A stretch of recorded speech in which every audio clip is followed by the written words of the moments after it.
In the 1840s, scientists first observed and discovered something called the photovoltaic effect, a process that produces a voltage or electric current when exposed to light or radiant energy. This eventually led to the invention of solar-powered devices, and it is estimated that 2.3% of total U.S. electricity was provided by solar energy in 2020.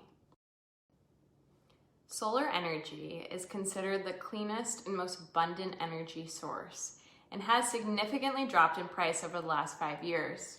However, solar adopters generally skew towards higher income populations.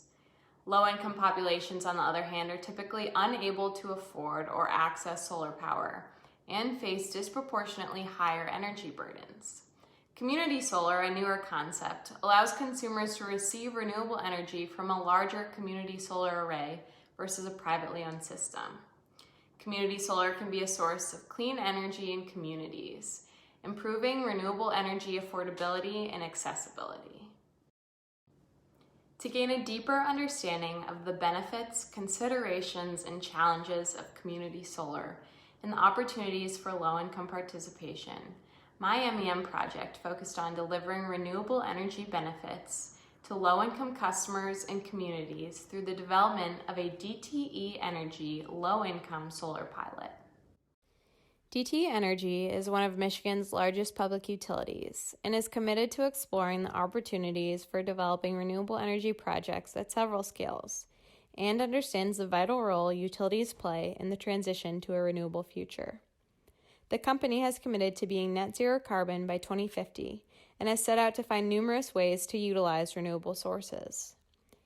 DTE offers a distributed generation program for customers interested in owning private systems and has also created a voluntary renewables program, My Green Power, for customers wanting to participate in renewable projects without making exterior alterations.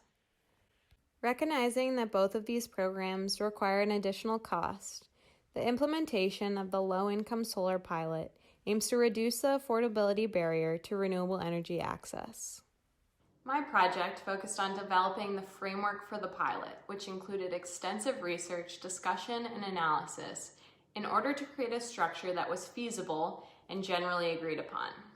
The goal of my MEM project was to answer 3 questions. 1, what are the benefits of community solar that offset the additional cost of small-scale builds? 2, how does community solar provide benefits and address the needs of Michigan's low-income customers? And 3, what would it look like if DTE Energy built small-scale community solar projects within communities? Step 1 of the project was the exploration phase and included leveraging internal resources to develop synergies and gather information and expertise on the subject. In addition to working across several business units, I conducted my own research on perceptions of solar energy, energy poverty, social inequality, and community solar considerations published by others involved in similar work. The Michigan Public Service Commission, along with other policy-level stakeholders, had highlighted the crucial need for community engagement in order to further DTE's understanding of what low-income communities value most in a solar pilot. Understanding community engagement would be a significant project component.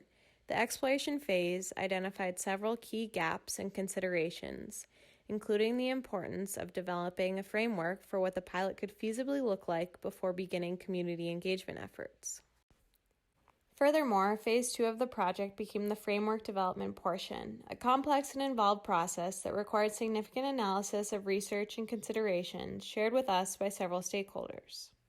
As a result of the framework development phase, project thinking led to the plan for 2 or 3 DTE-owned and operated solar arrays, placed in strategic locations with participating residents enrolling into 100% renewable energy and receiving a monthly credit on their electric bill. We also explored potential energy efficiency initiatives, recognizing opportunities to further drive bill savings and address challenges related to energy inefficiency. With a general project framework in hand, Phase 3 of the project focused on project location identification. Initial site criteria included locations within DTE's service territory that have significant and diverse low-income populations. Emphasis was given to locations where DTE currently has or had a retiring coal plant. Nonetheless, the process of identifying 2 or 3 locations was a daunting task, to say the least, as there are over 230,000 low-income customers in DTE's service territory, and hundreds of locations that are underserved, diverse, and low-income. The process eventually led to our suggestion for solar arrays to be built in Detroit, River Rouge, and Highland Park. Additionally, we had engaged with a handful of external stakeholders to serve as thought partners, which uncovered the suggestion for a simple and digestible educational tool.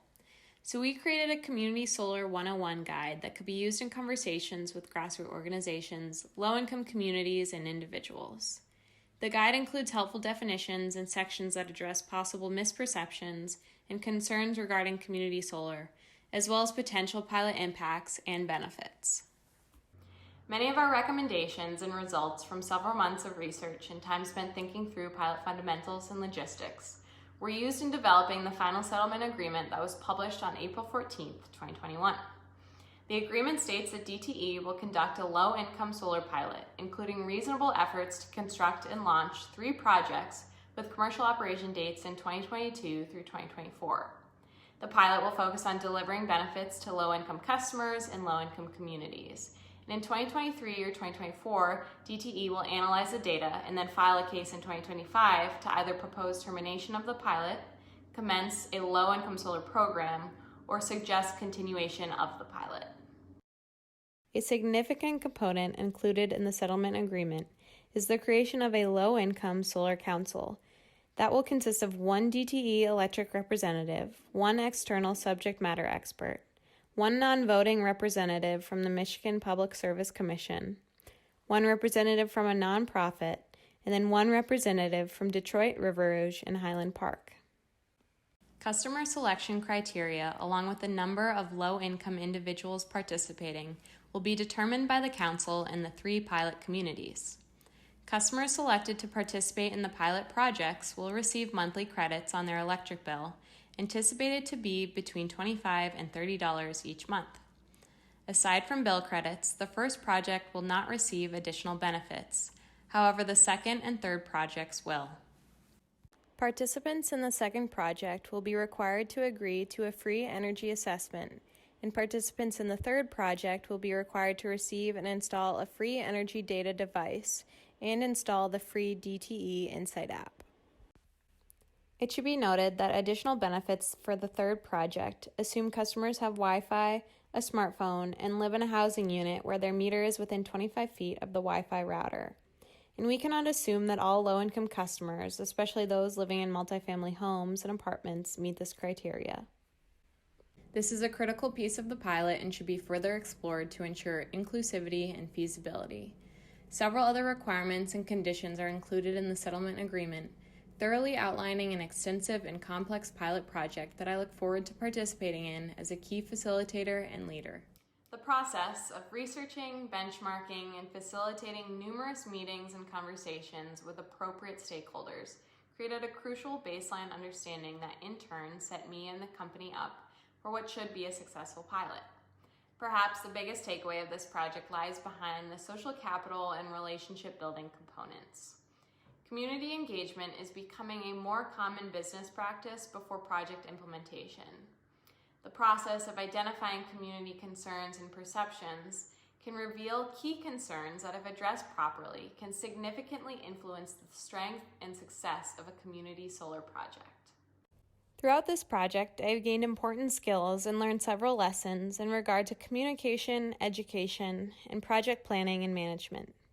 This includes, but is not limited to, prioritizing authentic communication and considering communication barriers, learning how to be prepared yet flexible, best practices for ensuring that all stakeholders feel acknowledged and heard, and lastly, understanding that there is always more to learn.